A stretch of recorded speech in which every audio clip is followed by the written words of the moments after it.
Менің байқауымша аға, мынау қазіргі біздің ғалымдарымыз, зерттеушілеріміз, рухани жолдағы адамдар Ақсарбаз есімін, кітаптарын оқыса да, Ақсарбаз кітабын, ондағы ұлы білімді санасына сыйғызды ма, сыйғызбады ма білмеймін, бірақ өздерінен пайдаланып жатыр, жақсы жағынан. Жолдарды ашылып жатыр, бірақ тікелей осы мынау қазақ халқының рухани астығы, ең болашақтағы ең ұлы рухани білім беретін кітап ретінде оны негізге алып, оны мысалға келтірмейді. Тек бұлай қысқаша ғана пайдаланған әдебиеттердің ішінде ғана келтіріп өтеді. Бұл сонда олардың қорқуы ма, жоқ әлде білімсіздігі ме? Қорқуы. Ол қорқуы. Білімдері жетеді біздің ғалымдарымыздың. Біріншіден олар қорқады. Енді мемлекет қабылдамаса кітапты, бірақ пайдаланады. Менің білімімді пайдаланады. Менің прогнозымды еске алады, сөзсіз. Тіпті әсіресе қиын жерде тіпті бағынып алатын бәрінде. Бірақ бізген өтіп кеткеннен кейін ұмытады.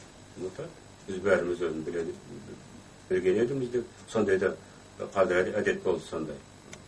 Бір оқиға өткеннен кейін, біздің немізде, анамызда, медитациямызда біз өзіміз оны көрдік, бір сөз шығардық, бірақ оны еске ешкімде алған жоқ деген қазір ондай да пайда болды бұл пәлелер. Ал қазіргі кейбір бір топ үлкен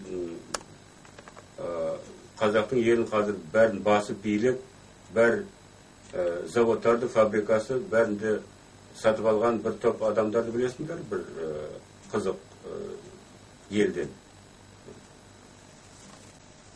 Олар менің кітабыма өш. Өш болғанда кітаптың ішінде олардың тобына да, кейбір жерлеріне де тіл тигізгенім бар. Деген олардың ұлы тұлғасына да сөз шыққан жоқ, бірақ енді олар түсіндір кім туралы ұлы ғалым тұзақта отырғанына. Ол себептен қазір бір енді ұяты жоқ бір адам, оны әріптестеуге болмай, Мұхтар Шаханов деген бұрынғы қазақтың белгілі ақыны,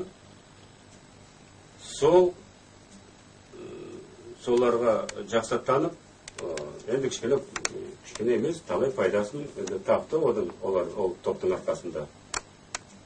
Машкевичтер дегендің, Ол аяғында мынау несіне қарағанда, Шыңғысханның адасып кеткен жері деген кітабы. Сонда қанша премияның жүлдегер аяғында тіпті Эйнштейннің атағының несін алған екен сонда, Парижге барып.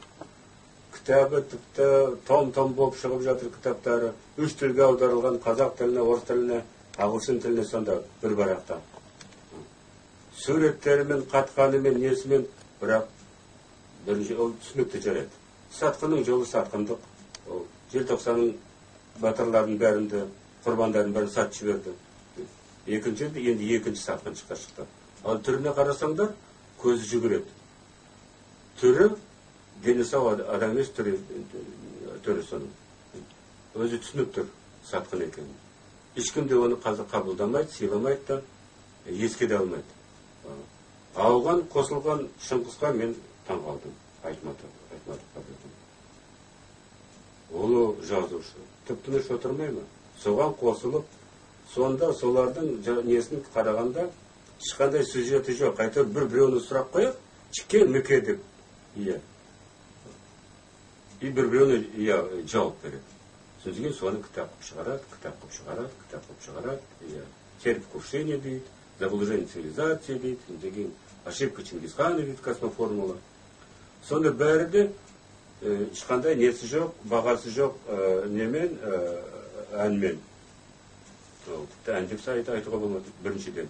Екіншіден, бір қызық жер. Мұхтар Шаханов орысша нашар сөйлейді.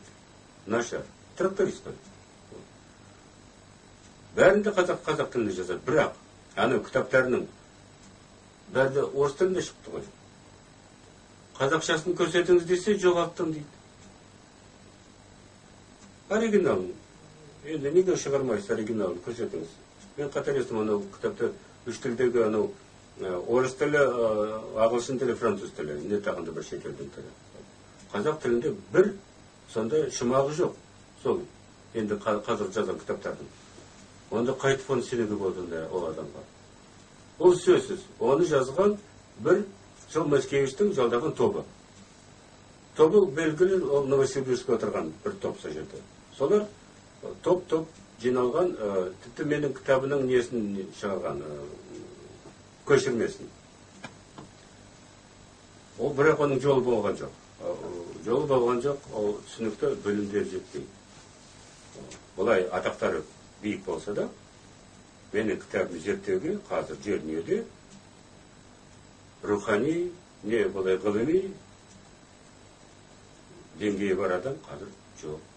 Сол себептен басқа шыққан жазбалардың бәрін бітетін шығарды ғой бәрінде. Әулиедің де, Бекеттің де, бәрінің де қазір. Виссариондары бәрі толып жүрді, бәрі бірдемен жазып көрді сон шығады. Бір маған бір әлі осы дүниеде 9 жыл болды кітап шыққанда. Бір қарсылас. Телевизорда, жазбада біледі, сөз шыққан жоқ. Бұл сөз. Мақтайтын, еске алатын кітаптар, журналистің нелері бар. Ал қарсы, мен өзі оны күтемдеп тоздым. Енді маған қашан қарсылас шығар. Жарайды, конкурент. Бірақ қарсылас болмаса да, сіздің кітаптағы идеялардың бәрін ұрлап жатыр ғой. Спираль туралы. Мен оған енді өкпелемеймін енді. Олардың енді бұлай сөз келгенде айтады, енді ол белгілі ғой енді.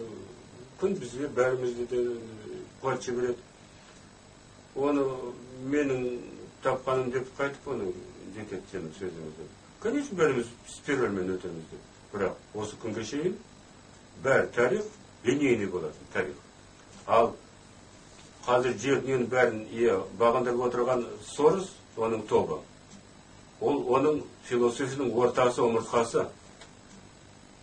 Өмір, история, тарих, уақыт, ол линейный, жүзу. Бұрылмайтын жол деген. Бұрылмайтын да оралмайтын сол себептен. Оралмайтын, қатарылмайтын. Енді менің ойымша енді кітаптың күші сондай биік болғаннан кейін бұл ашықтан ашық білім болғандай болып тұрған. Бұрынғы қараңғы түнде отырған адамдар қазір бәрі көздері ашылып. Ал центральный қазақ телевидение, мен оны қазақтың телевидение деп санамаймын. Ол жидомасонский телевидение деп санаймын осы күнге шейін.